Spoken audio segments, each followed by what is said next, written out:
Can you believe it?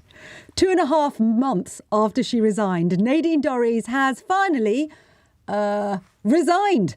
Much like one of her novels, The Resignation Letter, to Rishi Sunak was rambling, cliché-ridden, and first and foremost, largely a work of fiction. Here are the highlights. She starts the letter by saying, "Dear Prime Minister,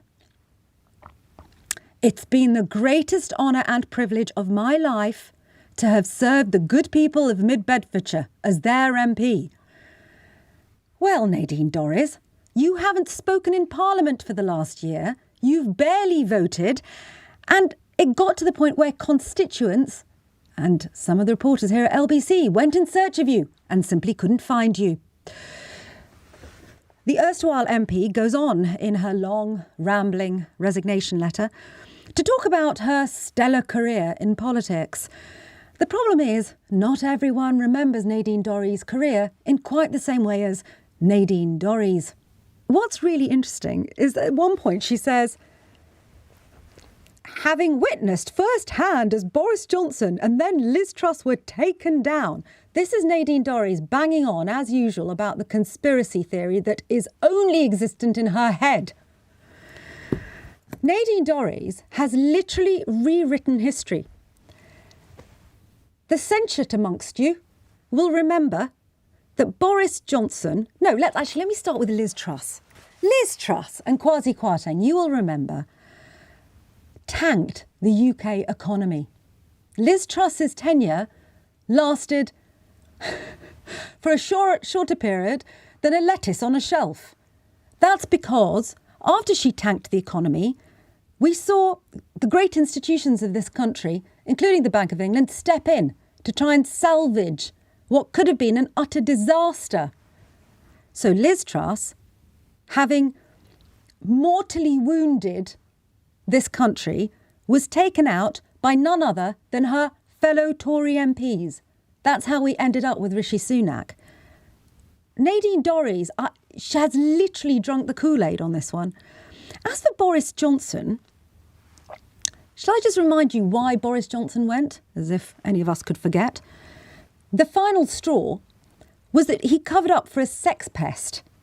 Remember him? Chris Pincher. He also mishandled everything from Brexit to PPE contracts. Boris Johnson's government resigned from underneath Boris Johnson. He also went on to lie to Parliament. And yet her obsession, Nadine Dorries' obsession with Boris Johnson is absolutely weird. Do you know why I have such a problem with Nadine Dorries? It's because she, in alliance with other very right-wing Tory MPs, have done immeasurable harm to this country. And I don't mean it in a flippant way. I mean it in a genuinely heartfelt, what the hell has just happened over the last few years kind of a way. Her and her best mate, Rees Mogg, is he Sir? Is he Sir Jacob? I think he is, isn't he? These are people who made lies appear to be the truth.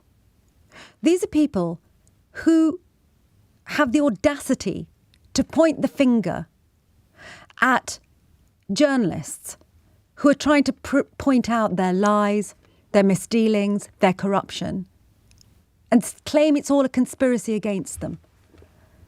They're the people who, instead of sitting there and serving their constituents, will go on talk TV shows and earn huge amounts of money, whilst we, in the midst of a cost of living crisis, struggle.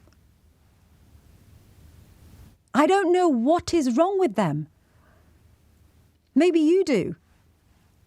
It's absolutely extraordinary that Nadine Dorries, towards the end of her letter, turns around and says to Sunak, "History will not judge you well." History will not judge you well is what Nadine Dorries says to Rishi Sunak. Ironically, this might be one of the few things she's actually got right. I'm not convinced history will judge any of the last 13 years well.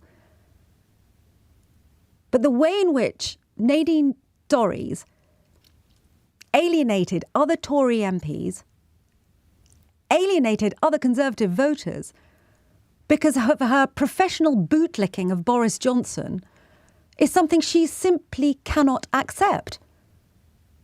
Pot, kettle, black. That's what I have to say about that. So when she says, history will not judge you well, Prime Minister, the thing Nadine Dorries needs to do is hold a mirror up to herself. She's the woman who thought that the best use of her time, while she was earning £80,000 paid for by the taxpayer, was to run away to Australia and join a reality TV show and eat kangaroo testicles. Because apparently that was going to make her more relatable too. She was a culture secretary who did not know her brief. She was an acolyte of Johnson's who enabled him to carry on in a position of power that he did not deserve and did not know how to handle, and be in absolutely no doubt whatsoever. She has not resigned because she's worried about what is happening to the country under Rishi Sunak. She has resigned because she's not going to be allowed to sit in the House of Lords. So history, as she says, may not judge Rishi Sunak very well. But one thing it might decide he got right was keeping that woman out of the House of Lords.